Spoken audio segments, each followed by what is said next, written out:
नमस्कार विद्यार्थी मित्रांनो, नॉर्थ स्टार IAS मध्ये आपलं स्वागत आहे. MPSCची प्रिलिम्स नुकतीच झालेली आहे आणि आत्ता आपल्याकडे मेजर प्रश्न आहे तो की MPSC डिस्क्रिप्टिव्हला कसं सामोरं जायचं. कारण 2023 मध्ये पहिल्यांदा पॅटर्न चेंज जो आहे तो MPSCने अनाऊन्स केला, पण ते पोस्टपोन झाली आणि आता 25 मध्ये फायनली मेन्स डिस्क्रिप्टिव्ह होत आहे. तर आता आपल्यासमोर महत्त्वाचा प्रश्न आहे की डिस्क्रिप्टिव्हची तयारी सुरुवात कशी करावी आणि त्याचबरोबर हे जे 5 महिने आहेत, समजा MPSCने 29 मार्चला मेन्स परीक्षेचा टाइम टेबल अनाऊन्स केला आहे. त्यामुळे 29 मार्चपर्यंत म्हणजे आत्तापासून नोव्हेंबरपासूनच ते 29 मार्चपर्यंत जवळजवळ 5 महिने. या 5 महिन्यामध्ये MPSCची डिस्क्रिप्टिव्हची तयारी शक्य आहे का? हा एक मेजर प्रश्न आहे आणि ते शक्य असेल तर ती कशी करावी?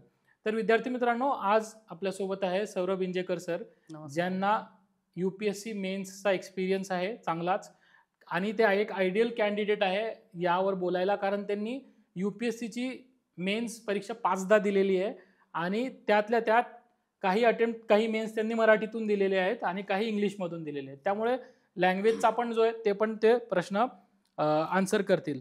तर मी सरांकडे जातो आता. तर सर, सगळ्यात महत्त्वाचं आहे की या 5 महिन्यामध्ये तयारी शक्य आहे का? पहिला प्रश्न आहे.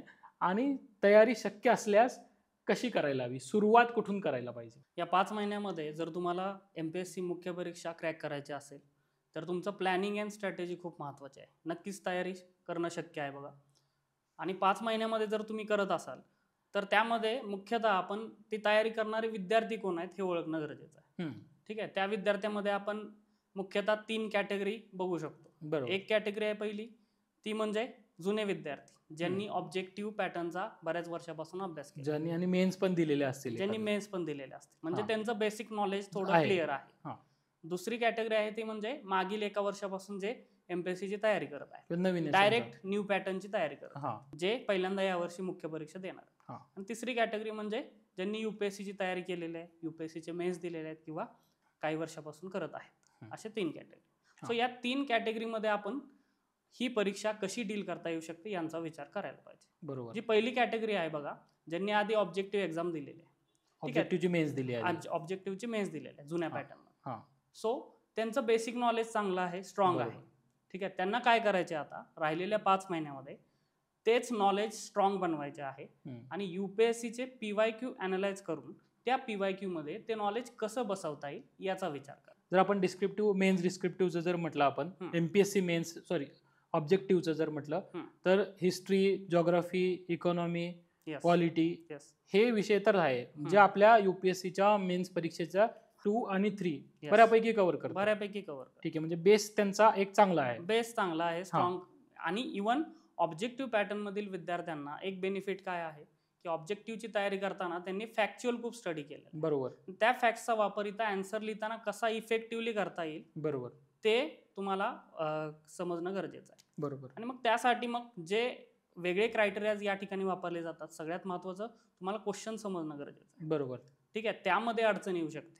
बरोबर. मग तुम्हाला योग्य डायरेक्शन आणि मेंटर असेल तर त्या गोष्टी सुद्धा तुमच्या सॉल्व्ह होऊन जातात. मला हे तुमच्या प्रश्नालाच मी उत्तरालाच थोडं कंटिन्यू करतो की मला पण भरपूर स्टुडंट जे भेटतात त्यांना असं जे MPSCची तयारी करतायत, चांगले विद्यार्थी आहेत ज्यांनी मेन्स दिले आधी किंवा काही पोस्ट होल्डर्स पण आहेत, तर त्यांच्या मनात असं एक हे असतं की आता MPSCने UPSCचा पॅटर्न अडॉप्ट केलेला आहे, त्यामुळे मेन्स आन्सर रायटिंग असं कुठेतरी गैरसमज आहे की सगळं मनाने लिहायचं आहे किंवा सगळं तुम्ही काहीतरी क्रिएटिव्ह थिंकिंग करून लिहायचंय. तर हा एक मेजर गैरसमज आहे, तो आपण त्याबद्दल पण बोलावं की असं नाहीये की तुम्हाला तुमच्या मनाने लिहायच्या आहेत गोष्टी. ज्या ऑलरेडी कॉन्सेप्ट्स आहेत, काही संकल्पनेचं उदाहरणार्थ घ्यायचं तर मुघल आर्किटेक्चर किंवा मग सिंधू संस्कृती म्हणा किंवा मग महाराष्ट्रातलंच मंदिर टेम्पल आर्किटेक्चर जे आहे त्याच्यातल्या गोष्टी तुम्हाला फॅक्च्युअल माहिती पाहिजे. कॉन्स्टिट्यूशन मधले आर्टिकल्स असतील त्याच्यावर तेच प्रश्न येणार आहेत. सगळ्यात महत्त्वाचं आपण बघू शकतो, जर UPSCचे PYQ बघितले तर त्यामध्ये आपल्याला जे माहिती आहे ते लिहायचं नाही. बरोबर. क्वेश्चनचे जी डिमांड आहे ते ॲड्रेस करणं खूप महत्त्वाचं. बरोबर. मग त्यामध्ये ॲनालिसिस तुमचं खूप महत्त्वाचं ठरतं. म्हणजे समजा जसं की तुम्ही बोलला इंडस व्हॅली सिव्हिलायझेशन, सिंधू संस्कृती. मग UPSC मध्ये क्वेश्चन विचारताना UPSC कशी विचारते, सिंधू संस्कृतीचे परकीय जे त्याकालीन समकालीन देश होते यांच्याशी व्यापार कसा सुरू होता, बरोबर, मग त्यांचे इंटरलिंकेजेस कसे आहेत, त्यांचे जे महत्त्वाच्या पोस्ट आहेत, ठीक बरोबर. आहे. मग त्या ठिकाणी ॲड्रेस करणं गरजेचं आहे. म्हणजे ॲनालिसिस या ठिकाणी महत्त्वाचं आहे, ना की तुम्हाला सिंधू संस्कृतीबद्दल जे माहीत आहे ते लिहायचं. पण मला अजून याच्यामध्ये हे वाटतं की आता तुम्ही चांगलं उदाहरण दिलं सिंधू संस्कृती किंवा इंडस व्हॅली सिव्हिलायझेशनचं, की ह्याच्यामध्ये त्यांनी परकीय संबंध कसे होते हे विचारलेले आहे.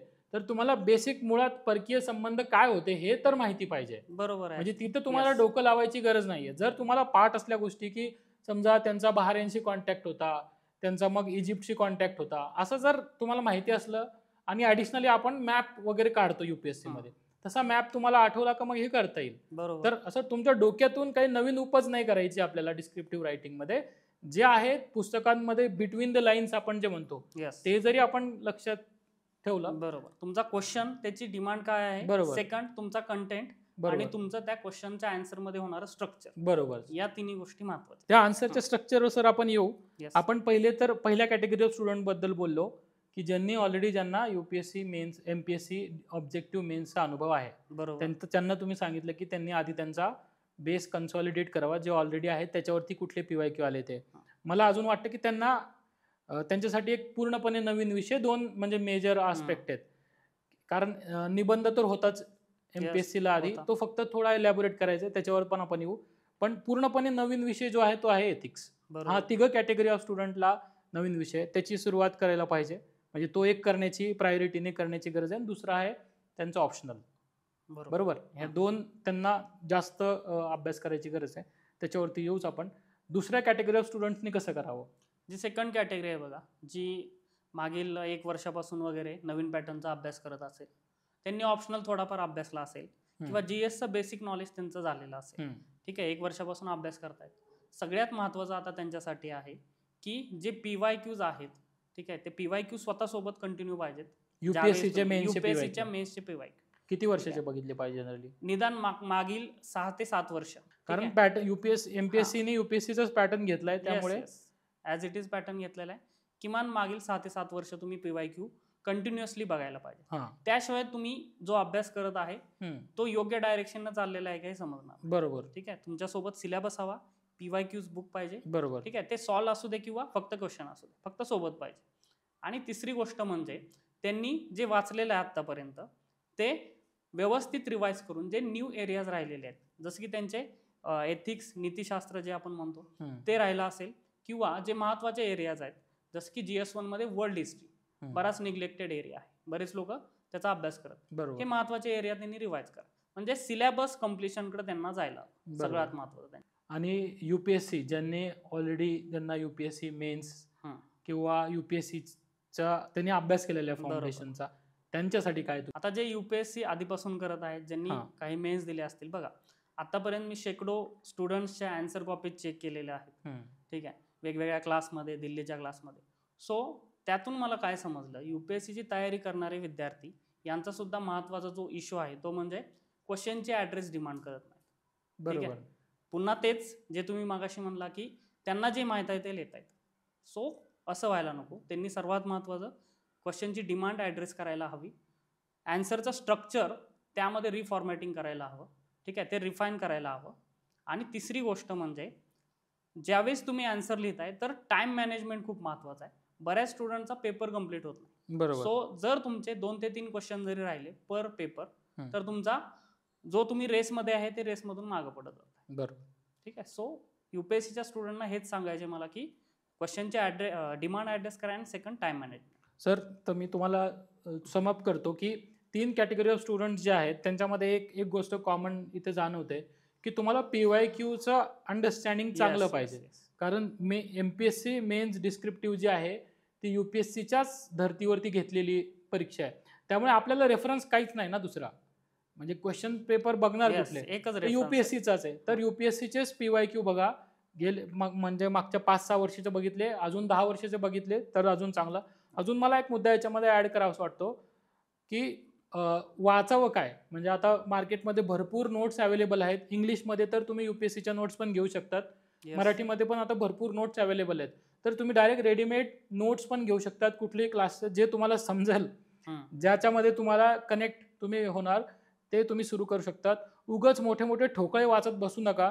जनरल स्टडीजसाठी खास करून बरोबर. जे 4 GSचे पेपर्स आहेत त्यासाठी तरी असे ठोकळे वगैरे काही घेऊ नका. रेडीमेड नोट्स आहेत, टॉपिक वाईज नोट्स आहेत.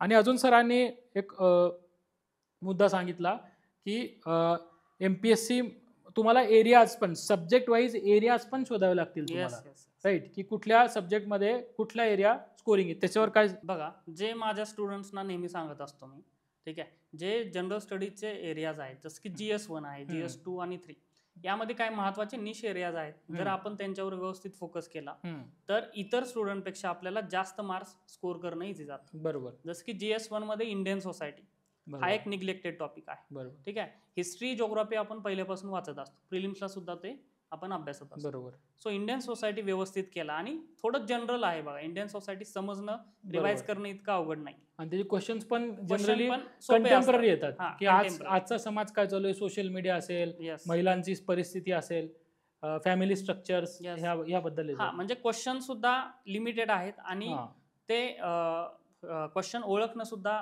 इझी आहे. बरोबर. की कोणते क्वेश्चन येऊ शकतात. बरोबर. दुसरं GS2 मध्ये तुम्ही करू शकता IR, इंटरनॅशनल रिलेशन. बरोबर. ठीक आहे. पॉलिटी अँड गव्हर्नन्स मध्ये लिमिटेशन आहेत स्कोर करण्यासाठी. IR मध्ये तुम्ही खूप चांगल्या पद्धतीने स्कोर करू शकता. GS3 मध्ये बघाल तुम्ही इंटरनल सिक्युरिटी आणि डिझास्टर मॅनेजमेंट. बरोबर. हे महत्वाचे टॉपिक आहे. म्हणजे GS3 मध्ये जर बघितलं, internal security, disaster management, syllabus खूप छोटा आहे. बरोबर. आणि जर तो सिलेबस तुम्ही व्यवस्थित केला तर त्याचे जे फिक्स 4 ते 5 क्वेश्चन येतात तो तुम्ही इझिली ॲड्रेस करू शकता. याचा फायदा कुठं होतो बघा, तुमचा पेपर वेळेमध्ये कव्हर होतो. ठीक आहे. टाइम मॅनेजमेंटमध्ये, म्हणजे हे जर एरिया तुमचे स्ट्रॉंग असेल तर प्रत्येक GSचा पेपर तुमचा विदिन टाइम लिमिट कंप्लीट होऊ शकतो. तुम्हाला हे जे टॉपिक सरांनी सांगितले, हे टॉपिक्स नोट्समध्ये अवेलेबल आहे कुठलेही? आहेत. तुम्ही डायरेक्ट त्या टॉपिक्स किंवा ह्याच्यातून पण सुरू करू शकता. असं मला एक सजेस्ट करायचं आहे ज्यांना तयारी मेन्स ही सुरू करताय, की असं काही पहिल्या शब्दापासून असं गरजेचं नाही आहे की तुम्ही पुस्तक जे आहे, नोट जे आहे ते पहिल्या शब्दापासूनच वाचली पाहिजे, कारण ते काही कंटिन्युटी नाही आहे. म्हणजे नाही, पहिल्या शब्दापासून जर तुम्ही वाचलं तर तुम्ही पास होणारच नाही. हा, कुठली पण नोट समजा, मला म्हणायचं की टॉपिक जो आहे की आता GS3 मी घेतला, तर असं माझं म्हणणं असं आहे की इन्क्लुझिव्ह ग्रोथ पासूनच सुरुवात केली पाहिजे, तरच मागचं समजेल. असं काही कंटिन्युटी नाहीये. तुम्ही सिलेबस बघा, 3 वेगवेगळे एरियाज दिलेले आहेत. समजा GS3 जर घेतला तर इकॉनॉमी, तुमचं internal security, science and tech आणि एन्व्हायरमेंट, 4 मेजर वेगवेगळे एरियाज आहेत. त्यामुळे कुठला पण टॉपिक तुम्ही निवडू शकतात. फक्त एथिक्सच असा आहे जो तुम्हाला पूर्णपणे नवीन आहे. आणि नोट्सच्या बाबतीत जसं तुम्ही बोलला की इथून पुढं प्री झाल्यानंतर जर कुणी नोट्स काढत असेल पूर्ण GSचे किंवा ऑप्शनलचे, तर आपल्याला एक्झाम क्रॅक करणं it is near to impossible. ठीक आहे. नोट्स काढायचे नाहीत. आपल्याला जे रेडीमेड नोट्स आहेत, ठीक आहे, आपण बघायचे दिल्लीच्या क्लासेसच्या आहेत किंवा UPSCच्या टॉपर्सच्या आहेत, किंवा पुण्यामध्ये सुद्धा काही क्लासेस आता मराठीमध्ये नोट्स घेऊन येतील. सो त्या नोट्स वापरायचेत. आपल्याला नोट्स काढत बसायचे नाही टॉपिक वाईज. ठीक आहे. हा महत्वाचा मुद्दा आहे. ठीक आहे. म्हणजे हँड रिटन तुम्ही नोट्स नाही, तितका वेळ नाही, कारण आपल्याला ते वेळेत रिवाइज होणं गरजेचं. बरोबर. एक वेळ GS कम्प्लीट होईल तुमचा, बट ऑप्शनल त्या ठिकाणी मागे पडेल. म्हणजे मला पण याच्यामध्ये एक ऍड करायचं आहे की जे आमच्या UPSCच्या तयारीमध्ये, मुख्य परीक्षेमध्ये आम्ही काही चुका केल्या होत्या, की हँड रिटन नोट्स चांगल्या वाटतात आपल्याला कॉन्सेप्ट खूप डिटेलमध्ये समजतो, पण बऱ्याचदा काय होतं त्याच्यामध्ये वेळ जातो आणि नोट्स खूप बल्की होऊन जातात आणि ते तयार करायला पण खूप वेळ लागतो. त्यामुळे ते एक्झामच्या आधी आपण कधी वाचणार, त्यापेक्षा बेटर आहे. आता सगळे इन्स्टिट्यूट, भरपूर महाराष्ट्रातले आता इन्स्टिट्यूट्स याच्यावर काम करतायत तुमच्यासाठी. त्यामुळे रेडीमेड घ्या, हायलायटर घ्या आणि त्या हायलायटरनी तुम्हाला जे महत्वाचं वाटतं ते हायलाइट करत बसा. त्याच्यानी प्रोडक्टिव्हिटी जास्त येणार, तुमचं आउटपुट जास्त येणार. आणि नोट्स मध्ये एक गोष्ट आहे की तुम्हाला हे समजत नाही की कोणत्या नोट्स ऍक्च्युअली काढायला. बरोबर. तुम्ही सगळ्याच नोट्स काढत बसता. बरोबर. ठीक आहे. जे एक्सपर्ट्स आहेत किंवा मेंटॉर्स आहेत त्यांना हे माहिती आहे की कोणत्या नोट्स गरजेच्या आहेत, त्यामुळे अशा नोट्स वापरणं गरजेचं आहे ज्या रेडीमेड येतील. मीडियमचा प्रश्न MPSCने प्रिलिम्सलाच ऑलरेडी विचारून टाकलेले आहे, त्यामुळे आता मीडियम कुठलं घ्यावं तो आपण चर्चा नाही करणार. पण फरक पडतो का? मराठी मीडियममध्ये आन्सर लिहिणं आणि इंग्लिश मीडियममध्ये आन्सर लिहिण्याचा फरक पडेल का? आपला UPSCचा एक्सपिरियन्स काय होता आणि MPSC मध्ये तुम्ही काय म्हणजे काय प्रेडिक्ट करता, किंवा कसं मीडियमचा काय इश्यू असतो का? नक्कीच. बघा, मीडियमचा रोल सुद्धा महत्वाचा राहणार आहे. ठीक आहे. मी UPSCच्या मुख्य परीक्षा 3 मुख्य परीक्षा मराठीमध्ये दिलेल्या आहेत. सुरुवातीला जो मला एक मोठा इश्यू जाणवायचा तो म्हणजे एक तर मराठीमध्ये कंटेंटचा इश्यू होता, सोर्सेस नव्हते. ठीक आहे. म्हणजे प्रत्येक नोट ही तुम्हाला इंग्लिशमध्ये वाचायला लागायची. बरोबर. आणि ती ट्रान्सलेट करून मग तुम्ही आन्सर लिहित होता. बरोबर हा एक मेजर इश्यू होता, म्हणजे नोट्स अवेलेबल नव्हत्या. आणि दुसरा इश्यू होता टाइम मॅनेजमेंट. बरोबर मराठीमध्ये ज्यावेळेस आपण आन्सर लिहायला घेतो तो टाइम लिमिटमध्ये कंप्लीट करणं खूप डिफिकल्ट जातं. ठीक आहे, मग याच्यावर आम्ही पर्याय काढला. नंतर जे आपण अक्षरावर किंवा शब्दावर रेषा देतो त्या रेषा देणं बंद केलं. तो टोप्या लावणं पेपर बंद केलं. येस, त्यानंतर तो पेपर हळूहळू कंप्लीट व्हायला लागला. हां. ठीक आहे, म्हणजे वेगवेगळे अप्रोचेस थ्रू आपण त्या ठिकाणी लँग्वेजला डील करू शकतो. ठीक आहे, इंग्लिशमध्ये म्हणाल तर त्यामध्ये एक ॲडव्हान्टेज आहे, तुम्हाला कंटेंट आहे, सोर्सेस आहेत ऑलरेडी अवेलेबल. आणि दुसरं म्हणजे स्पीड चांगली असेल तर तुमचा पेपर कंप्लीट करणं सोपं जातं.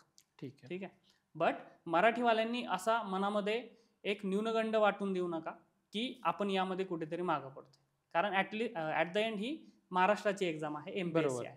त्यामुळे मला नाही वाटत जसं UPSC मध्ये होतं थोडं लँग्वेज बायस दिसून येतो तसा या ठिकाणी दिसून येईल. जर बरोबर. तुम्ही आन्सर लिहिताना क्वालिटी दिली, ठीक आहे, विदिन टाइम लिमिट तुमचा पेपर कंप्लीट केला, तर तुम्हालाही इंग्लिशमध्ये लिहिणाऱ्यांच्या सोबत तितकेच मार्क्स येऊ शकतात. हां, म्हणजे मेन कंटेंट मॅटर्स. लँग्वेजपेक्षा कंटेंट तुमच्याकडे Yes, काय yes. आहे, तुम्हाला प्रश्न समजतोय का नाही. म्हणजे आम्हाला तर चेकिंगमधून हेच जाणवतं, UPSCच्या पण डिस्क्रिप्टिव्हची चेकिंग करतो आम्ही, हं. की विचारलं काही असतं, नाव विचारलेलं आहे तुम्हाला, तुम्ही गाव सांगतात तुमचं. बरोबर. तर हा मुद्दा होतो, त्यामुळे पण प्रॉब्लेम येतो. तर लँग्वेजचा महाराष्ट्रामध्ये आपल्या MPSC मध्ये तर इश्यू येणार नाही असं माझं पण मत आहे. सर, नक्कीच. दुसरा प्रश्न हा आहे की आन्सर रायटिंग जे आहे, हं. आता आपण सांगितलं की PYQs बघा, UPSCचे PYQ बघा, तुम्ही नोट्स बघा, रेडीमेड नोट्स घ्या आणि सिलेबसनुसार ते वाचायला लागा. हं. तर आता जनरली एक विषय जो आहे, एक GS जो आहे, तो किती दिवसात संपला पाहिजे, पहिली गोष्ट. त्यानंतर आन्सर रायटिंग जी आहे ती लगेच सुरुवात केली पाहिजे, डेली आन्सर रायटिंग केली पाहिजे का टेस्ट सिरीज केली पाहिजे? ज्यावेळेस तुम्ही अभ्यासाची किंवा मुख्य परीक्षेची तयारी करत आहे तर असं क्लिअर सेग्रिगेशन करता कामा नये हां. की तुम्ही आधी एक सब्जेक्ट कंप्लीट करणार त्यानंतर आन्सर रायटिंगला सुरुवात करणार. बरं. या गोष्टी पॅरलली सुरू असणं गरजेचं आहे. बरं. म्हणजे आपण जर टाइम लिमिटमध्ये डिफाईन करायचं म्हणलं तर एक GS सब्जेक्ट तुम्ही करायला घेतला तर तो 15 दिवस जर तुम्ही त्यासाठी दिले तर 15 दिवसात तो कंप्लीट होणं गरजेचं आहे. ठीक आहे, त्यानंतर राहिलेले 5 दिवस एक्स्ट्रा द्या, त्यामध्ये तो रिवाइज करा आणि त्यावरील काही क्वेश्चन लिहायला सुरुवात करा. म्हणजे पहिले GS पहिले वाचायचं, नंतर हां. त्याला 5 दिवस रिव्हिजनला द्यायचे. येस, म्हणजे 20 डेज फॉर 20 डेज फॉर्मॅट आपण घेऊ शकतो. हां. ठीक आहे, आणि मग सब्जेक्ट वाईज त्या पद्धतीने आपण सिलेबस कंप्लीट होण्याच्या दिशेने जाऊ शकतो. ठीक आहे, आणि दुसरी गोष्ट म्हणजे ज्यावेळेस आपला सिलेबस कंप्लीट होतोय एक महत्त्वाची गोष्ट आहे की डेली आन्सर रायटिंग किंवा टेस्ट सिरीज. ठीक आहे, डेली आन्सर रायटिंगमध्ये बघा महत्त्वाचा इश्यू काय दिसून येतो की आपल्याला तो फील येत नाही आपला सिलेबस कंप्लीट होतो याचा. डेली आन्सर रायटिंग की काय होतं, आपण तेवढाच टॉपिक अभ्यास करतो आणि त्याच्यावर क्वेश्चन लिहितो, त्यामुळे आपल्याला वाटतं की आपला खूप अभ्यास झालेला आहे, बट ॲक्च्युली तसं नसतं. ठीक आहे, आणि प्लस डेली आन्सर रायटिंगमध्ये आपण टाइम लिमिट ठरवून तो क्वेश्चन सॉल्व्ह करत नाही. ठीक आहे, आपल्या मनाची वेळ घेऊन आपण तो क्वेश्चन कंप्लीट करतो आणि त्यामुळे सुद्धा त्या ठिकाणी क्वालिटी चांगली दिसते. माझ्या मते बघा, जर तुम्ही डेली आन्सर रायटिंग करत असाल तर फक्त आणि फक्त UPSCचे PYQs घ्या, जे टॉपिक तुम्ही केलेले आहेत किंवा ज्याचा अभ्यास केलेला आहे त्या टॉपिकवर जे PYQ UPSCचे विचारले त्याच्यावरच क्वेश्चन लिहायला सुरुवात करा डेली आन्सर रायटिंगमध्ये. कोणत्याही क्लासची डेली आन्सर रायटिंगची बॅच किंवा कोणतीही जॉईन करण्याची गरज नाही, फक्त UPSCचे PYQ हेच तुमचे मार्गदर्शक आहे. बरोबर. मला पण ह्याच्यामध्ये एक डेली आन्सर रायटिंगमध्ये जो आम्हाला UPSCची मेन्सची बॅच आम्ही जे घेतो त्याच्यामध्ये कायम प्रॉब्लेम येतो की डेली आन्सर रायटिंगमध्ये ज्यांना ऑलरेडी एक्सपिरियन्स आहे, एक किंवा 2 मेन्स त्यांनी लिहिलेली, त्यांना खूप सहज जाते. पण तुम्ही जेव्हा सुरुवातच करतायत, आपल्याला आन्सर रायटिंगचं ABC पासून सुरुवात करायची, तर मग डेली आन्सर रायटिंग थोडंसं जड जाऊ शकते. आणि प्रॉब्लेम काय होतो, डेली आन्सर रायटिंग बघा, conceptually on paper daily answer writing खूप चांगली आयडिया आहे, केलं पाहिजे, सतत लिहत राहिलं पाहिजे.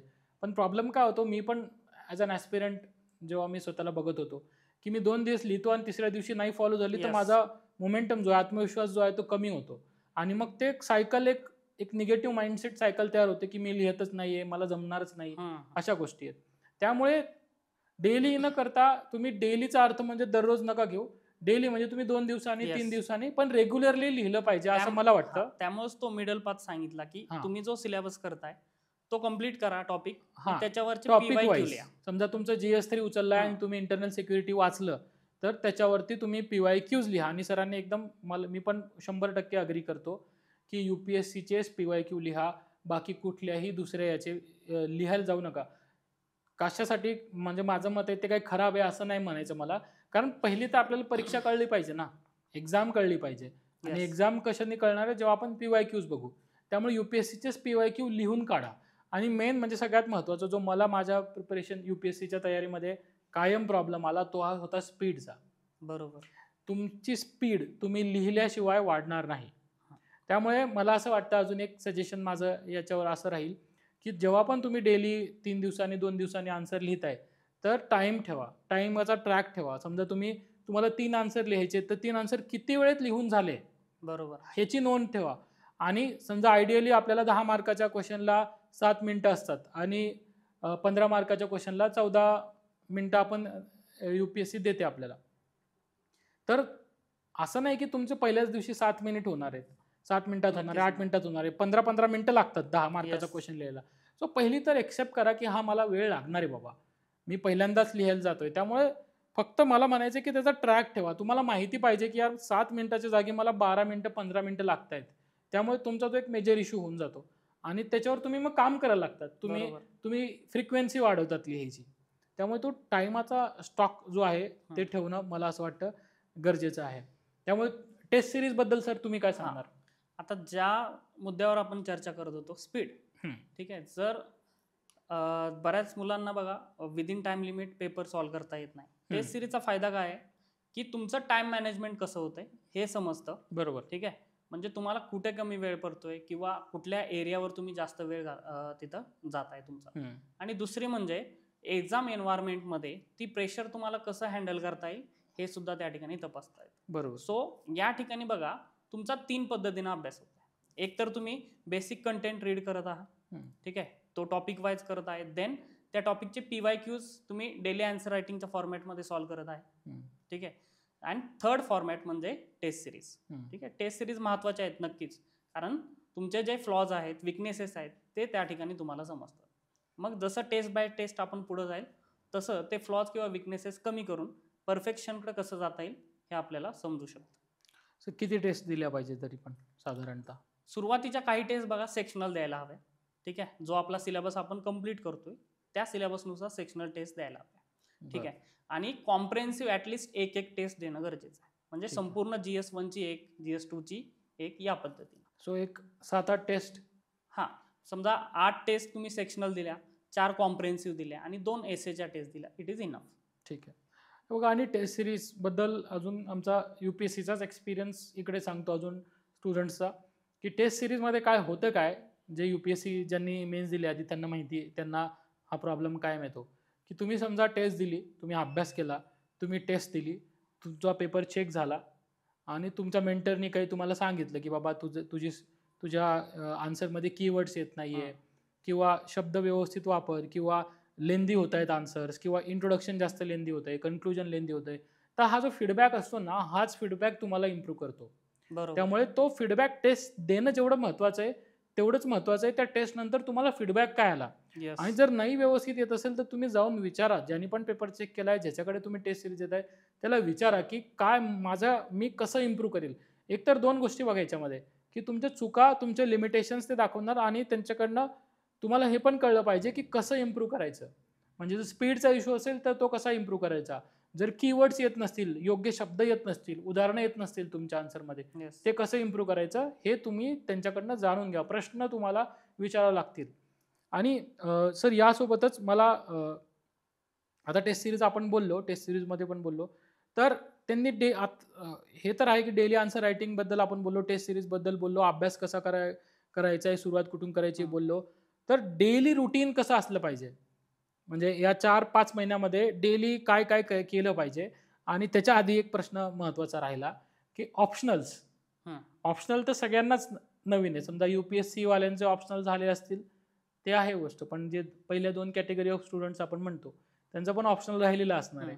ते ऑप्शनल कसा आता निवडायचं तर समजा तो आता प्रश्न आहे. पण जे ऑप्शनल निवडलेले आहे त्याची तयारी कशी करावी आणि म्हणजे ते काय सांगणार तुम्ही, आणि 5 महिन्यामध्ये कसं शक्य आहे, कारण UPSC मध्ये 5-6 महिने आपल्याला ऑप्शनलला लागतात. इथं 5 महिन्यात आपल्याला दोघं कव्हर दोन्ही करायचं आहे, करायचे. जीएस आणि हे Optional. पण. तर ऑप्शनलच्या स्ट्रॅटेजी बद्दल तुम्ही काय सांगणार? बघा, त्याआधी मी टेस्ट सिरीज संदर्भात आपण जे बोलत होतो, हां. जसं की तुम्ही सांगत होता की टेस्ट सिरीज देणं जितकं महत्त्वाचं आहे तितकंच तिचा फीडबॅक सुद्धा महत्त्वाचा आहे. बरोबर. तर मी ज्यावेळेस असे काही पेपर बघितले, चेक केलेले, तर त्यावर मला फक्त असं दिसून आलं की एक टिक केलेलं आहे आणि गुड, एक्सलंट एवढंच दिलेलं आहे. ठीक आहे. सो असा जर फीडबॅक मिळत असेल तर तुम्हाला तुमचे फ्लॉज, विकनेसेस त्या ठिकाणी रेक्टिफाय करता येणार नाही. हम्म. त्या टेस्ट देऊन सुद्धा काहीच उपयोग नाही. बरोबर. तुम्हाला योग्य फीडबॅक, योग्य एक्सपर्ट आणि मेंटॉरकडून मिळणं खूप महत्त्वाचं आहे. बरोबर. ठीक आहे. त्यानंतरच तुम्ही डे बाय डे स्वतःमध्ये इम्प्रूव्हमेंट करू शकता. ही महत्त्वाची गोष्ट.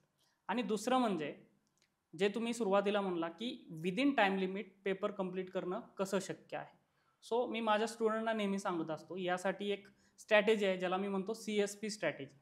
CSP स्ट्रॅटेजी काय आहे बघा, त्यासाठी तुमचा बेसिक कंटेंट चांगला स्ट्रॉंग असणं गरजेचं आहे. हम्म. ठीक आहे. एस म्हणजे त्यामध्ये स्ट्रक्चर, प्रत्येक क्वेश्चन योग्य स्ट्रक्चरमध्ये कसं बसवता येईल त्याचा आन्सर. ठीक आहे. Within specific time limit. आणि तिसरं म्हणजे प्रॅक्टिस. ज्यावेळेस तुम्ही कंटिन्युअसली या गोष्टींची प्रॅक्टिस करता त्यावेळेस तुम्हाला त्या गोष्टी किंवा test within time limit complete करणं सोपं जातं. ठीक आहे. म्हणजे ही एक तुमची मॅरेथॉन आहे, ही एक तुमची मॅरेथॉन आहे आणि ही आपल्याला कंप्लीट करायची 5 महिन्याची. मग त्यासाठी तुम्हाला स्वतःमध्ये कंटिन्युअस इम्प्रूव्हमेंट करणं गरजेचं आहे. बरोबर. पुढचा क्वेश्चन जो तुम्ही विचारला ऑप्शनलचा. ठीक आहे. ऑप्शनल संदर्भात बघा, बऱ्याच विद्यार्थ्यांमध्ये संभ्रम आहे अजूनही की योग्य ऑप्शनल कुठला, कोणता ऑप्शनल निवडायला हवा होता. ठीक आहे. आता जो तुम्ही ऑप्शनल निवडलाय त्यामध्येच तुम्ही योग्य पद्धतीने झालंय तुमचं लग्न आता त्याच्याशी, येस, जो ऑप्शनल आहे त्यांचं. ठीक आहे. ऑलरेडी झालेलं आहे. हां, ठीक आहे. त्यामुळे काही नाही. त्यामुळे ते चेंज करता येणार नाही. हम्म. त्यामध्येच तुम्ही आता योग्य पद्धतीने पुढे जायचे येत्या 5 महिन्यामध्ये. सगळ्यात महत्त्वाचं आहे, एक महत्त्वाचा इश्यू दिसून येतो बघा, ऑप्शनल संदर्भात खूप मोठे रिसोर्सेस आहेत. हम्म. म्हणजे विद्यार्थी काय करतात, पुस्तक आहे, ठोकळे आहेत समजा मराठी आपल्या हां, ह्याच्यामध्ये yes. सांगायचं झालं तर. येस, रिसोर्सेस खूप आहेत आणि विद्यार्थी या रिसोर्सेसच्या मागे जातात. हम्म. जर तुम्ही या रिसोर्सेसच्या मागे पळत राहिला तर तुम्हाला 5 महिने सुद्धा पुरणार नाहीत ऑप्शनल कंप्लीट करायला. सो सर्वात आधी एक्झाम झाल्यानंतर, इवन प्रिलिम्सची एक्झाम झाल्यानंतरच तुम्ही हे डिसाईड करा की ऑप्शनलचे रिसोर्सेस माझे कोणते असणार आहेत. हम्म. आणि तेच रिसोर्सेस शेवटपर्यंत असले पाहिजे. ठीक आहे. त्यांची रिव्हिजन, मल्टिपल रिव्हिजन होणं गरजेचं आहे. म्हणजे ऑप्शनल संदर्भात एकच मी स्ट्रॅटेजी सांगेन, मिनिमम रिसोर्सेस आणि मॅक्सिमम रिव्हिजन. अजून मला त्याच्यामध्ये अजून एक ॲड करायचं वाटतं, जे आपण काय UPSC मध्ये पण करतो किंवा खूप लेट कळलं की तुम्हाला PYQs ऑप्शनलचे Yes. पण PYQ करत राहा, कारण टाइम लिमिटेड आहे. आणि तुम्ही PYQ सेंट्रिक जरी अभ्यास केला ऑप्शनलचा, समजा तुमच्या ऑप्शनलमध्ये 20 टॉपिक आहेत. ठीक आहे. म्हणजे 12-13 असतात एका सेक्शनमध्ये, समजा 25 टॉपिक आहे तुमच्या एका ऑप्शनलच्या पेपरमध्ये, पेपर 1 मध्ये, आणि तुमचे फक्त 15 टॉपिक कव्हर होत आहेत. येस. आणि बाकीचे तुमचे वाचूनच झालेले नाही आहेत आणि परीक्षेजवळ आलेली आहे किंवा कमी वेळ आहे, तर मी असं सजेस्ट करेल की ॲटलिस्ट त्या टॉपिक्सवरचे जे PYQ आलेले आहेत मागच्या 10-15 वर्षामध्ये तेवढं जरी करा. बरोबर. तेवढं पण खूप आहे. म्हणजे Yes. म्हणजे आता UPSC मध्ये शुभ्रा रंजन मॅम ज्या आहेत, पॉलिटिकल सायन्स घेतात, त्यांचं म्हणजे त्यांचे रिझल्ट्स खूप चांगले येतात. आता त्यांचं जर तुम्ही बघितली स्ट्रॅटेजी की का असं पॉल सायन्समध्ये तिथे लोकांना का मार्क्स येतात, तर त्यांचं बेसिकच आहे की PYQs. Yes, PYQ. त्या पूर्ण ऑप्शनल जो आहे तो PYQ थ्रू करून घेतात. आणि मेन्सचा जो गमक आहे, मेन्सचा बेसच मला असं वाटतं PYQs वर PYQ होल्ड आहे. असणं आणि Yes. ती PYQ प्रॅक्टिस करणं. त्यामुळे असा एखादा टॉपिक असलं, तुम्हाला जास्तच टेन्शन आलं एकदम डिस्क्रिप्टिव्हचं की माझ्याने अभ्यासच होत नाहीये, हा टॉपिकच अवघड जातोय किंवा समजत नाही, तर मला असं वाटतं फक्त त्या टॉपिकवरचे PYQ जरी केले ना 3-4, तरी त्याच्यावर तुम्हाला लिहिता येईल. हां, जसं की आणि ऑप्शनल संदर्भात जसं तुम्ही बोलला हां. की PYQ खूप महत्त्वाचा आहे आणि ॲनालिसिस खूप महत्त्वाचा आहे. त्याच वेळी बघा, ऑप्शनल संदर्भात सुद्धा एक्सपेक्टेड टॉपिक ओळखणं गरजेचं आहे. ठीक आहे. आणि त्यासाठी तुम्हाला योग्य एक्सपर्ट किंवा मेंटॉर असणं गरजेचं आहे, जो तुम्हाला सांगेल की हे टॉपिक महत्त्वाचे आहे आणि ह्या एरियाजवर जास्त लक्ष केंद्रित करायला बरोबर. पाहिजे, फोकस करायला पाहिजे. ठीक आहे. इवन माझंच उदाहरण सांगतो की मागच्या वर्षी तुम्ही जर हरियाणा PSC बद्दल ऐकलं असेल, HCS. सो हरियाणामध्ये सेम सिलेबस आहे जसा UPSCचा आहे आधीपासून. ठीक आहे. त्या ठिकाणी सुद्धा हिस्ट्री ऑप्शनल आहे, सेम जसा UPSCचा आपल्याला जसा आहे तसा. सो मी त्या ठिकाणी हिस्ट्रीची एक टेस्ट सिरीज आणि मेंटरशिप बॅच कंडक्ट केलेली बरोबर हरियाणा PSCला. सो तिथला जो फीडबॅक आहे विद्यार्थ्यांचा किंवा रिझल्ट होता, आउट ऑफ 23 क्वेश्चन फायनल एक्झाममध्ये ऑप्शनलमध्ये त्या ठिकाणी 16 question as it is reflect झालेले होते, जे आम्ही टेस्ट सिरीजमध्ये आणि मेंटरशिपमध्ये डिस्कस केलेले होते. सो त्यामुळे स्टुडंटचा फीडबॅक खूप स्ट्रॉंग होता आणि खूप पॉझिटिव्ह होता. हे कधी होईल, ज्या वेळेस तुमचा अभ्यास योग्य दिशेने चालू असेल आणि कोणते टॉपिक करायला हवेत याबद्दल तुम्हाला राईट डायरेक्शन असेल. ठीक, म्हणजे तुम्ही हरियाणाची कुस्ती पण जिंकून आले. येस, आखाडा जिंकून आले. ठीक आहे ठीक आहे, हा आखाडा बरोबर. तुम्ही प्रेडिक्टेबिलिटी बद्दल बोलले, ऑप्शनलच्या प्रेडिक्टेबिलिटी बद्दल टॉपिक जे आहेत, समजा माझं पण हिस्ट्रीच ऑप्शनल आहे त्यामुळे मी ते समजू शकतो. तर तेच की प्रत्येक ऑप्शनलमधले ते टॉपिक युपीएससीने ज्या टॉपिक्सवर वारंवार प्रश्न विचारले ते आधी Yes. करा. बाकी एक अजून एक मला एक सल्ला द्यायचा आहे सगळ्यांना की आपण ज्या चुका युपीएससी केल्या मेन्समध्ये केल्या मेन्समध्ये. की तुम्ही एकदम परफेक्शनच्या नादी लागू नका जास्त. येस, की खूप चांगलं, खूप आयडियल, खूप एकदम शब्द टू शब्द माझा कव्हर झाला पाहिजे, बुक टू बुक कव्हर झालं पाहिजे, असं शक्य नाही आहे. आणि तसं नाही केलं ना, तर म्हणजे तसं जर तुम्ही करायला लागला ना, तर खूप जास्त चान्स आहे की तुम्ही you will end up in just gathering information. Yes. तुम्ही फक्त माहिती आणि तुम्ही त्या विषयातले तज्ज्ञ होऊन जाणार आमच्यासारखे. ठीक आहे, जसं की म्हटलं जातं excellence is a enemy of good. हा ठीक आहे, मग आपण एक बेसिक गुड पर्यंत सुद्धा आपण पोहोचू शकतो. हा म्हणजे ते आन्सर रायटिंग करा, आन्सर लिहिता येतं, थोडे इन्फॉर्मेशन वरती पण एक चांगलं आन्सर लिहिता येतं. Yes. ती स्किल आहे, आन्सर रायटिंग स्किल आहे, तुम्हाला डेव्हलप करावं लागेल. आन्सर रायटिंगवरतीच मी येतो सर. आन्सर जे असतं एक डिस्क्रिप्टिव्ह आन्सर जे असतं त्याची आपण जनरली त्याला ब्रेक करतो की इंट्रोडक्शन आहे त्याचं, त्यानंतर त्याचं मेन बॉडी आहे आणि कन्क्लुजन आहे. तर यावर तुम्ही थोडं सांगा की युपीएससीमध्ये आन्सर रायटिंगमध्ये आपण काय गोष्टी लक्षात ठेवतो आणि त्याच आपल्याला एमपीएससी डिस्क्रिप्टिव्हच्या वेळी कसं करायला पाहिजे, क्वेश्चन समजण्यापासून ते कन्क्लुजनपर्यंत. बघा, सर्वात महत्त्वाचं तुम्हाला क्वेश्चन समजणं आहे. ठीक आहे, ज्या कुठल्याही युपीएससी टॉपरचे तुम्ही जर काही व्हिडिओज बघितले, जसं की सृष्टी देशमुख, IAS सृष्टी देशमुख, या काय सांगतात, प्रत्येक क्वेश्चन मी 2 वेळा वाचायचे. बरोबर. ठीक आहे, सो रीड क्वेश्चन ट्वाइस. जोपर्यंत तुम्हाला क्वेश्चन व्यवस्थित समजत नाही तोपर्यंत तुम्ही पुढे जाऊ नका. बरोबर. त्या क्वेश्चनचे पार्ट्स, फोकस एरियाज ओळखा आणि त्यांना ॲड्रेस करणं सुरुवात करा. इंट्रोडक्शनमध्ये याल तर बऱ्याच विद्यार्थ्यांचं काय होतं बघा, इंट्रोडक्शन खूप लेंदी लिहितात, त्यामुळे तुम्हाला within time limit paper complete करणं डिफिकल्ट जातं. सो इंट्रोडक्शन मॅक्सिमम 2 to 3 लाईनची असली पाहिजे आणि इंट्रोडक्शनमध्ये तुमचा क्वेश्चन कॉम्प्रिहेन्सिव्हली ॲड्रेस झाला पाहिजे, की जेणेकरून एक्झामिनरला हे समजलं पाहिजे की तुम्हाला क्वेश्चन समजलाय. हे त्याला इंट्रोमध्येच समजतं पाहिजे. बरोबर. ठीक आहे, देन बॉडीकडे आला आपण तर इवन माझं पण काय व्हायचं बघा, ज्यावेळेस तुम्ही बॉडीमध्ये आन्सर लिहिता, ठीक आहे, सो सर्वात महत्त्वाचा जो मुद्दा आहे, पॉईंट आहे, तो शेवटी यायचा. तर असं न होता सर्वात जो इम्पॉर्टंट मुद्दा आहे किंवा पॉईंट आहे तो पहिला येणं गरजेचं आहे. ठीक आहे, बरोबर. आणि जो सेकंड जो महत्त्वाचा मुद्दा आहे तो तुमच्या कन्क्लुजनमध्ये येऊ शकतो. म्हणजे कन्क्लुजन सुद्धा तुमचं इफेक्टिव्ह होऊ शकतं. बरोबर. ठीक आहे, आणि कन्क्लुजनमध्ये तुम्ही एकतर फ्युचर कोर्स ऑफ ॲक्शन दाखवू शकता किंवा ओव्हरऑल क्वेश्चनची जी थीम आहे ती त्या ठिकाणी ॲड्रेस करू शकता. बरोबर. या पद्धतीने आपण ॲड्रेस करू. सरांनी जसं सांगितलं, मला पण त्याच गोष्टी मी ऑब्झर्व केल्या की लेंदी इंट्रोडक्शन्स असतात. इंट्रोडक्शनचे बघा 4-5 प्रकार आहेत. डेटानी सुरुवात केली जाऊ शकते. इंट्रोडक्शनचं जसं सरांनी सांगितलं, बेसिक मुद्दा तोच आहे की तुम्हाला एक्झामिनरला हे कळलं पाहिजे तुमचं इंट्रोडक्शन वाचून की तुम्हाला प्रश्न कळलाय का नाही. त्यामुळे प्रत्येक प्रश्न 2दा वाचा, नाहीतर खूप गडबड होते. ठीक आहे, त्यानंतर सरांनी सांगितलं मेन बॉडी जो आहे, जे मेन डिमांड आहे. समजा भारतामध्ये दारिद्र्याचं निर्मूलन का नाही झालं इतके वर्ष झाली, तर त्याचे कारण आहेत, 5 ते 6 रिझन्स आहेत त्यासाठी. तर त्यामध्ये सगळ्यात टॉप प्रायोरिटी जी आहे, तो महत्त्वाचा मुद्दा जो आहे तो आधी लिहिला गेला पाहिजे. आणि पॉईंट वाईज हा पण एक प्रश्न असतो की पॉईंट का पॅरेग्राफ. तर मला असं वाटतं की पॅरेग्राफ फॉर्मॅटमध्ये आपण आतापर्यंत शाळेमध्ये मोस्टली पॅरेग्राफ फॉर्मॅटमध्ये आपण लिहित होतो.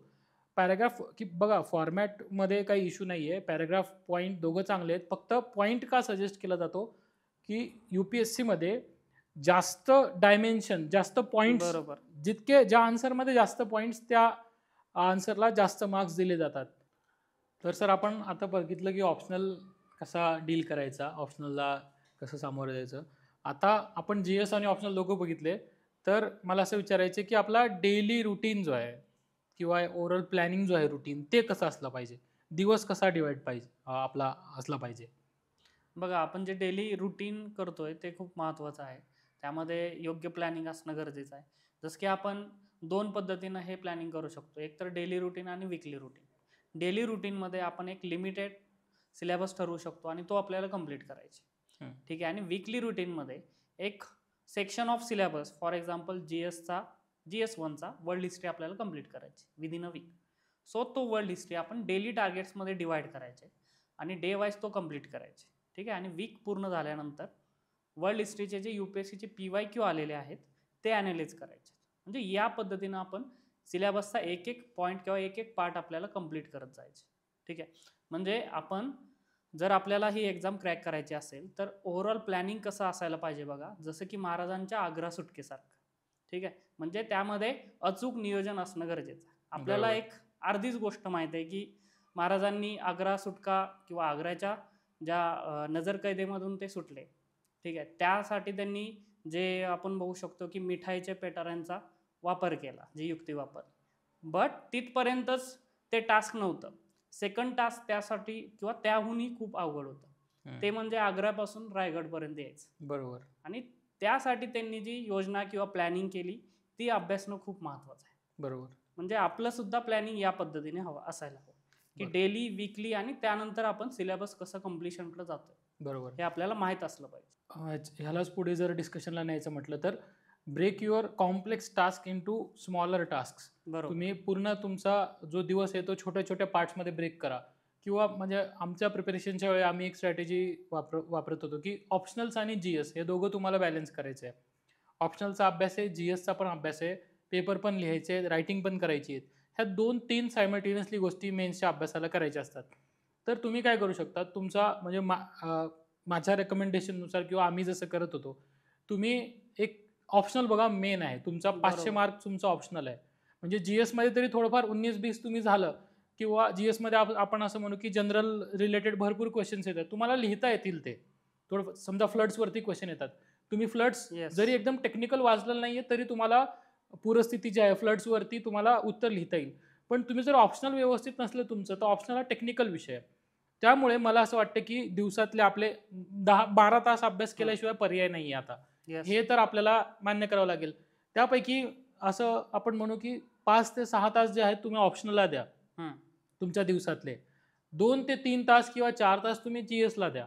म्हणजे सुरुवातीला जास्त वेळ लागेल ऑप्शनलला तो द्या, त्याच्यानंतर 3-4 तास GSला द्या, त्याच्यानंतर डेली 1 आवर तुम्ही रायटिंगला द्या किंवा PYQ अनालिसिसला द्या. बरोबर. म्हणजे PYQ अनालिसिस तुमचं झालंच पाहिजे. डेली किंवा रेग्युलरली रायटिंग करायचे तुम्हाला, that is up to you.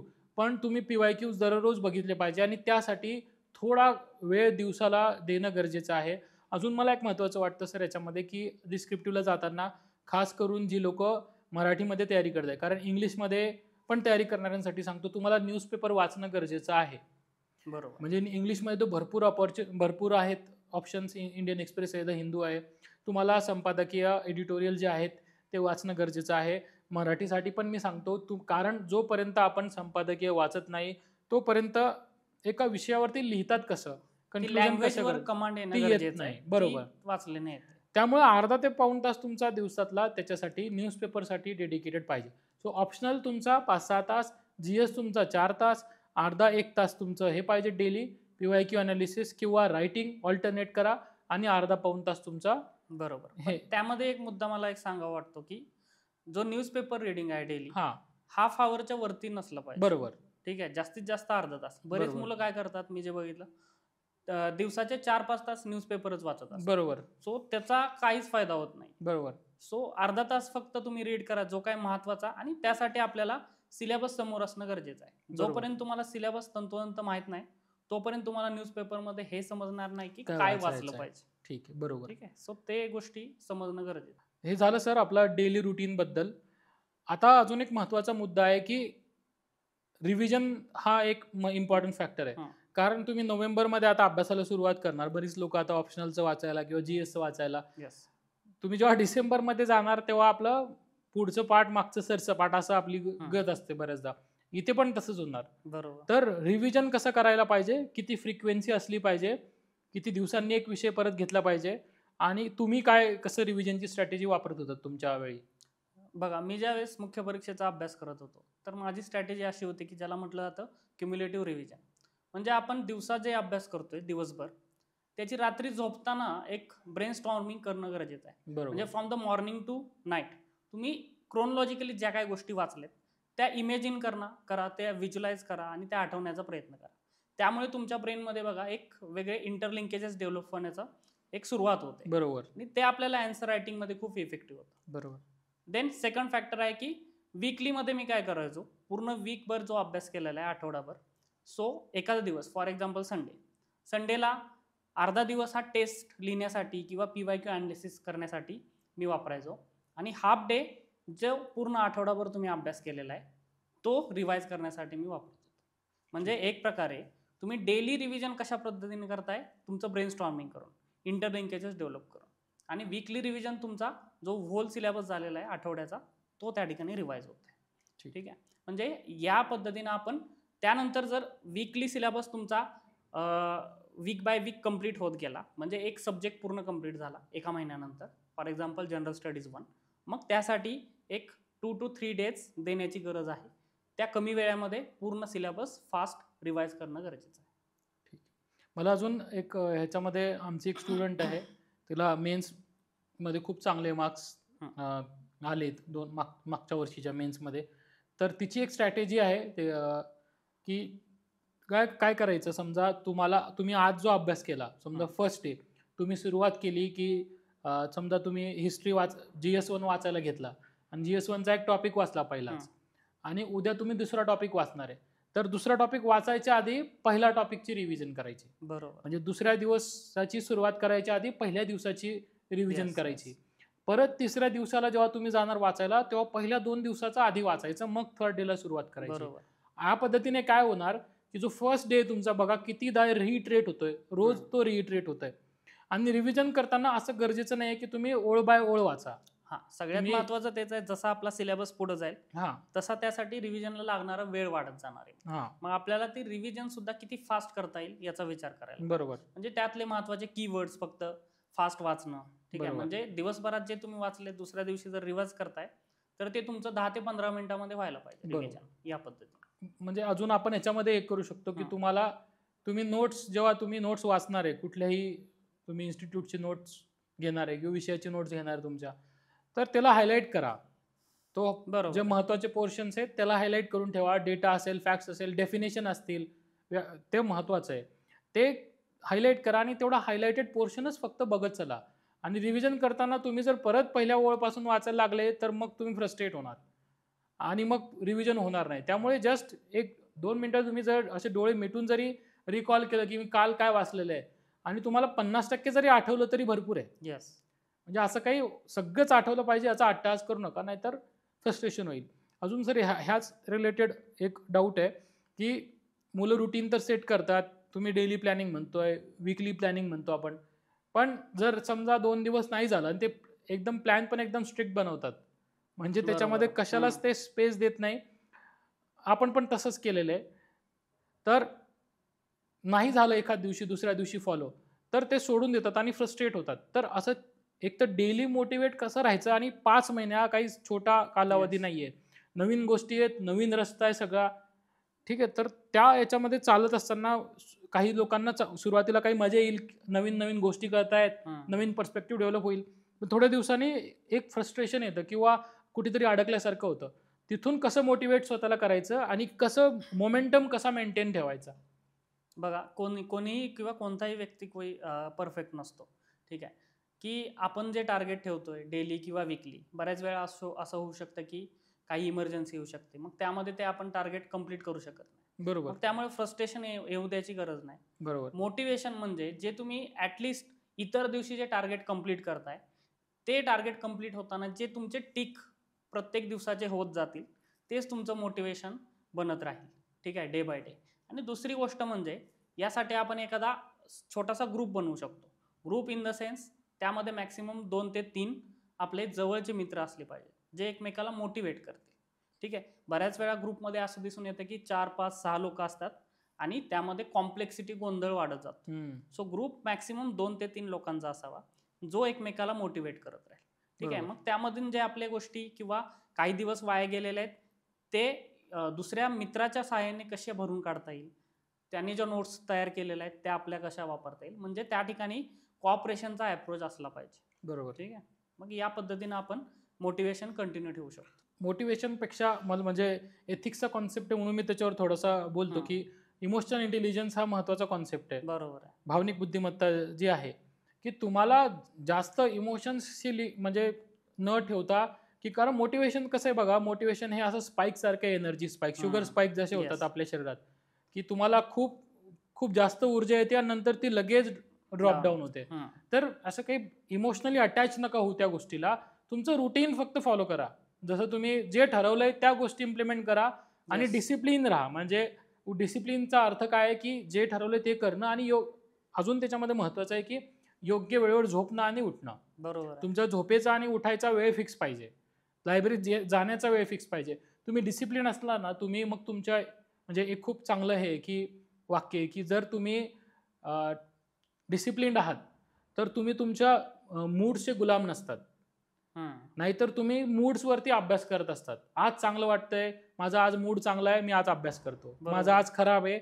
म्हणजे तुम्ही जर रुटीन ब्रेकअप तुमचं करत झालं, म्हणजे आज अभ्यास खूप 12 तास अभ्यास केला आणि पुढच्या दिवशी मग उठलंच नाही वेळेवर, काहीच नाही केला, तर मग असे तुमचे जे असणार आहे ते ड्रॉप्स होणार आहे इमोशनमध्ये.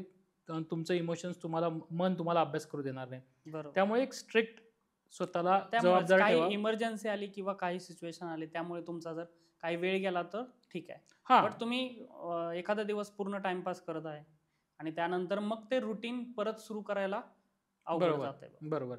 हे तर आहे सर की रोज अभ्यास करताना काय आपण लक्षात ठेवलं पाहिजे की प्लॅनिंग आपला रोजचा जो रुटीन आहे ते व्यवस्थित फॉलो केलं पाहिजे. जो एक्झामचा कालावधी आहे, UPSCचा आणि MPSCच्या याच्यामध्ये फरक आहे आता भरपूर. बरोबर. UPSC काय 9 दिवस 9 पेपर होते आणि काय एक 8-10 दिवस ती चालते. MPSCने तेवढं एक बरं केलंय, फर्स्ट टाइम आहे त्यामुळे की एक महिनाभर परीक्षा चालणार आहे. ह्याचा म्हणजे कसा फायदा होईल किंवा परीक्षेच्या काळामध्ये मोटिवेट राहायला काय मदत होईल, तुम्हाला काय वाटतं? बघा, UPSCची मुख्य परीक्षा कंडक्ट करते त्यामध्ये अराउंड 10 दिवसाचा कालावधी असतो. ठीक आहे. ज्यावेळेस MPSCचा जो आता नवीन आपण बघू शकतो टाइम आलेला आहे, टाइम टेबल, सो त्यामध्ये जवळजवळ MPSCने महिनाभर वेळ दिलेला आहे. ठीक आहे. आणि हा महिनाभर वेळ हा खूप महत्त्वाचा आहे. म्हणजे तुम्ही इतर 5 महिन्यामध्ये जो तुमचा सिलेबस कंप्लीट केला आहे किंवा त्याचा अभ्यास केलेला आहे त्याचा दुप्पट फायदा या एका महिन्याच्या शेड्यूलमध्ये होऊ शकतो. ठीक आहे. म्हणजे हा महिना आणि त्यामध्ये असणारा टाइमचा गॅप आहे तो तुम्ही व्यवस्थित युटिलाइज करणं गरजेचं आहे रिव्हिजनसाठी. त्या ठिकाणी तुम्ही जितक्या रिव्हिजन कराल त्या रिव्हिजन तुमच्या रिफ्लेक्ट होतील तुमच्या पेपरमध्ये. ठीक आहे. म्हणजे एका बाजूला तुमची 5 महिन्याची प्रिपरेशन आणि दुसऱ्या बाजूला तो 1 महिना आणि त्या महिन्यामध्ये तुम्ही वापरलेली स्ट्रॅटेजी आणि तुमची इफिशियन्सी, या गोष्टी खूप महत्त्वाच्या. म्हणजे इक्वल वेटेज आपण म्हणू शकतो या दोन्ही गोष्टीला.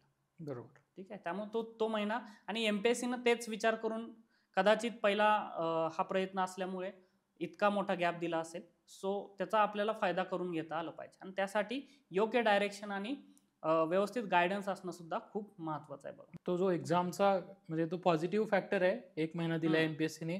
कारण UPSC मध्ये आम्हाला तर खूप चॅलेंज आलेलं आहे. येस. म्हणजे आता तुम्ही एसए, तुम्हाला जर माहिती असेल UPSC मध्ये तर एसए नंतर 9 ते 12 एसएचा पेपर होतो. त्याच्यानंतर दुसऱ्या दिवशी 9 ते 12 GS1, 2 ते 5 GS2, नंतर दुसऱ्या दिवशी परत GS3, GS4. चारही GSचे पेपर 2 दिवसात संपतात. आणि त्यानंतर मग ज्या GSच्या प्रिपरेशनसाठी आपण 1 वर्ष अभ्यास हां, करतो ते आपल्याला 2 दिवसातच लिहायचे लिहायचे असतात. आहेत. इथे आता तेवढा एक चांगलं केलंय हां, MPSCने की खूप तेवढा वेळ benefit. दिलाय फर्स्ट टाइम. तर ही चांगली गोष्ट आहे. त्यामुळे तुमचं रिव्हिजन जे आहे ना, तुम्ही जे नोट्स वाचणार आहे, जे हायलाईट करणार आहे ते व्यवस्थित करून ठेवा. जेणेकरून तेव्हा कॉन्फिडन्स राहील आणि तुम्ही जे आन्सर लिहिताय ते प्रिझर्व्ह करून ठेवा. तेव्हा तुमच्या चुका ज्या असतील त्या तुम्हाला टाळता येतील. त्यामुळे हा जो 1 महिन्याचा टाइम आहे तो आपल्यासाठी एक प्लस फॅक्टर आहे जो की आपल्याला चांगला युटिलाइज करता येईल. सर, अजून एक महत्त्वाचा मुद्दा होता. बाकी आपण डिटेल बाकी GS बद्दल तर बोलू. तुम्हाला एसए मध्ये UPSCच्या एसए मध्ये खूप चांगले मार्क्स आलेले आहेत. 140 तुम्हाला बरेचदा आलेले आहेत मार्क्स UPSCचा एसए लिहिताना. MPSC ऑब्जेक्टिव्ह मध्ये पण एसए असतो. तुम्ही MPSCची मेन्स पण दिलेली ऑब्जेक्टिव्ह आहे आधी. तुम्हाला दोघांचा एक्सपिरियन्स आहे. तर मला सांगा की पहिला प्रश्न की या दोघांमध्ये फरक काय आहे? दोघांमध्ये आता म्हणजे टेक्निकल डिफरन्स कसा तुम्ही आयडेंटिफाय करतात आणि मुलांना काय सजेस्ट करणार, कारण जे जुनी एमपीएससीची मुलं आहेत ज्यांनी ऑलरेडी मेन्स दिले आहे त्यांना तर एक थोडा अनुभव आहे, तो त्यांनी काय केलं पाहिजे, कसं आता त्याला अपग्रेड करायचं, कारण आपल्याला युपीएससीत माहिती एसए मेक और ब्रेक करून टाकतो. येस. तर त्यासाठी तुम्ही कसं सांगणार? बघा इकडे एमपीएससी मध्ये ज्यावेळेस तुम्ही एसए लिहिता, एकतर तुम्हाला त्या ठिकाणी वर्ड लिमिट कमी आहे आणि कमी मार्क्ससाठी आहे. बरोबर. त्यामुळे तो वेळेच्या आत एकतर कम्प्लीट करणं थोडं इझी आहे. जे आपलं बेसिक नॉलेज आहे ते सुद्धा तिथं लिहिलं तरी बऱ्यापैकी मार्क्स येऊन जातात. बरोबर. किंवा त्या ठिकाणी काय कोटेशन वापरले तर मार्क्स येऊन जातात. बट इकडे युपीएससीला तसं नाहीये. युपीएससीला बऱ्याच मुलांचं मी जे पेपर चेक करतो, इव्हन दिल्लीच्या जे युपीएससीची प्रिपरेशन करणारी मुलं आहेत, काय दिसून येतं बघा, जे त्यांचं जीएसचं नॉलेज आहे जनरल स्टडीचं ते एसए मध्ये वापरतात. ठीक आहे. बरं असं होतं का म्हणे, जे जीएसचं नॉलेज आहे तुमचं ते थोडंफार तुम्ही वापरू शकता, बट त्यामुळे एसए ची जी डिमांड आहे ती त्या ठिकाणी ॲड्रेस होत नाही आणि तो पेपर जीएसचा दिसून येतो. हां, म्हणजे मला अजून डिटेलमध्ये सांगायचं झालं तर सरांचं म्हणणं असं आहे की एसए फिलॉसॉफिकल जरी असला तरी मुलं तेच सोशल, पॉलिटिकल, इकॉनॉमिक त्याच डायमेन्शन लिहित असतात. बरोबर. तेच एक एक ठरवून घेतात, एक ढाचा स्ट्रक्चर ठरवतात आणि तसंच लिहितात. तर जीएसच्या नॉलेजचं तर यूज करायचंच आहे, बट ते लिमिटेड. बरोबर. ठीक आहे. बरोबर. आणि ते स्ट्रक्चर आपण ठरवून जाता कामा नाही की सोशल, पॉलिटिकल, इकॉनॉमिक, कल्चरल मध्ये आपल्याला एसए लिहायचे. बरोबर. ठीक आहे. एसए निवडताना खूप महत्वाचा आहे. तो एसए निवडताना तुमच्याकडे त्या एसएचा पुरेसा कंटेंट आहे का ते बघा. ठीक आहे. मग त्या कंटेंटमध्ये त्यामध्ये पुरेशा गोष्टी जसं की कोटेशन म्हणू शकतो आपण किंवा अनेक्डोट्स, ठीक आहे, त्या आपण एसए मध्ये वापरू शकतो इंट्रोडक्शन किंवा कन्क्लुजन मध्ये. आणि सगळ्यात महत्वाचं एसए मध्ये दिसून येतं की लिंकेजेस.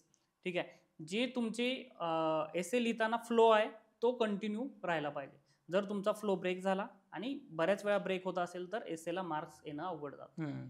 ठीक आहे. आणि दुसरी एक गोष्ट, युपीएससीला 2 एसए लिहायचे आपल्याला. ठीक आहे. 125 मार्क्सला एक एसए. आणि त्यामुळे सुद्धा बघा बऱ्याच वेळा काय दिसून येतं की पहिल्या एसएला आपण खूप वेळ देतो. इव्हन माझं पण झालेलं आहे बऱ्याच वेळा की जो पहिला एसए लिहितोय त्याला 2 तास देतो आणि जो सेकंड एसए आहे त्याला 1 तासच राहिलेला आहे. मग याचा परिणाम म्हणजे ओव्हरऑल जो एसए पेपरमध्ये तुमचा स्कोर येतो तो कमी होतो. त्यामुळे आपल्याला या ठिकाणी सुद्धा व्यवस्थित टाइम डिव्हिजन करणं गरजेचं आहे. ठीक आहे. जरी पहिल्या पेपरला किंवा पहिल्या एसए टॉपिकला तुम्हाला थोडा वेळ लागला तर मॅक्सिमम तो 1.5-2 तासापर्यंत जाणं गरजेचं आहे. त्याच्यावरती नको आहे. आयडियली तो 1.5 तासातच कंप्लीट व्हायला पाहिजे. ठीक आहे.